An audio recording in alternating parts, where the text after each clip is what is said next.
It's no secret the U.S. military is struggling to meet its recruiting goals. So the Army is taking a new approach to make sure no one is left behind.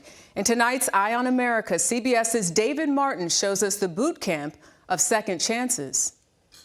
Lower your heels down to the ground.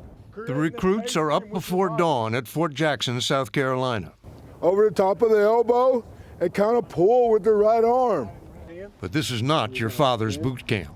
Instructors are acting more like personal trainers than drill sergeants. Put it in that meaty portion, all right? And Staff Sergeant Ben Thomas says that's on purpose. Yes, we are treating them a little differently. We also want to instill some of the discipline in them by not necessarily by yelling or screaming at them. Ready, stretch! This is prep camp for young men and women who want to join the Army but can't meet the body fat limits.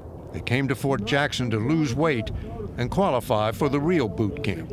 It's not the break them down and build them back up approach.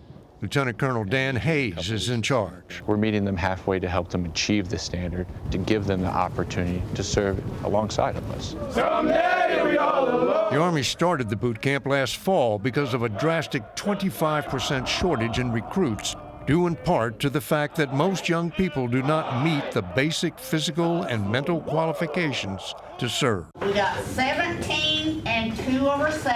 At Fort Jackson, there are also classes for those who did poorly on the written exam. Did you study all this stuff in high school? I did, but I don't remember any of it from high school.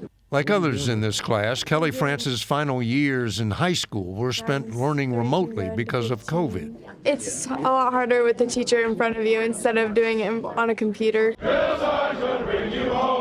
So far, 7,600 have graduated from prep camp to boot camp. That alone won't solve the Army's recruiting problem, but for these young men and women, it's a chance to serve. For Eye on America, David Martin, Fort Jackson, South Carolina.